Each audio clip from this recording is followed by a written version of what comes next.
and you were not able to address other cases, I wanted to ask you whether or not you were familiar with a few other cases.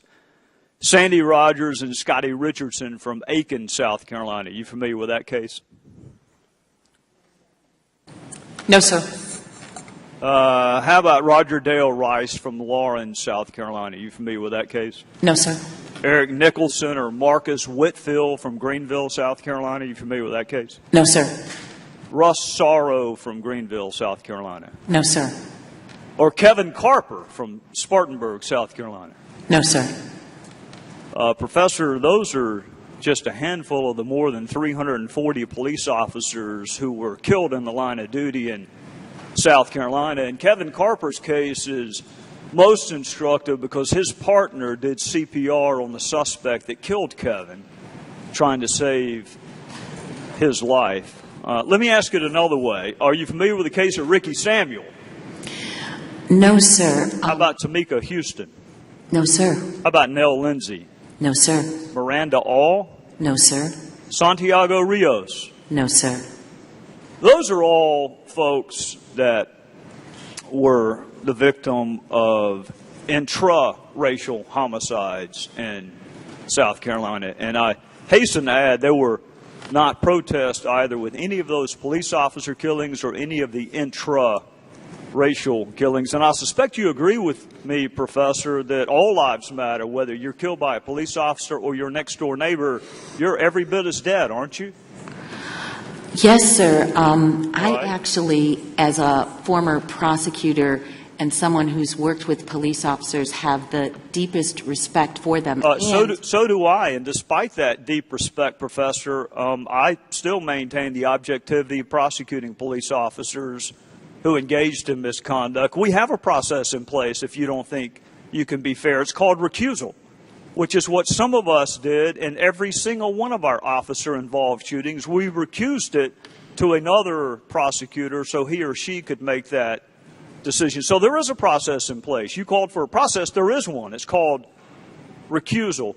Do you know, as a former prosecutor, or can you deign what may have been the biggest impediment to our being able to successfully prosecute homicide cases, particularly homicide cases involving victims of color, in my criminal justice jurisdiction? Do you know what the biggest impediment was?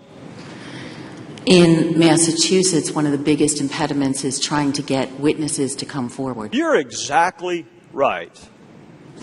You're exactly right. You have a victim of color, and we had trouble getting witnesses to cooperate with law enforcement and prosecutors, which then, as you know, diminishes the quality of that case and your ability to prosecute it, which may result in a lesser plea bargain because you don't have the facts, which may then result in what you said in your opening statement, which is people have a tendency to treat black lives differently than white, when the reality is the case wasn't quite as good. Isn't that a possibility too? For every prosecutor who's out there, this is a serious problem, and you are correct in pointing that out, sir. Right, and it wasn't just me pointing it out, Professor. I happen to have a fantastic chief of police when I was the DA. Fantastic man by the name of Tony Fisher, who happened to be an African-American chief of police. And he lamented the exact same thing you and I are talking about, is the loss of life in his community and the refusal of people to cooperate, even in a drive-by shooting of an 8-year-old at a birthday party. A drive-by shooting outdoors where the whole world saw the car drive by. And nobody would cooperate with the prosecution in the murder of an 8-year-old. So I hope that part of this 21st century police strategies conversation that we're having includes getting people to cooperate with law enforcement so you can hold people to the exact same standard regardless of the race of the victim. Because let me tell you what my goal is. My goal is for witnesses to feel comfortable cooperating.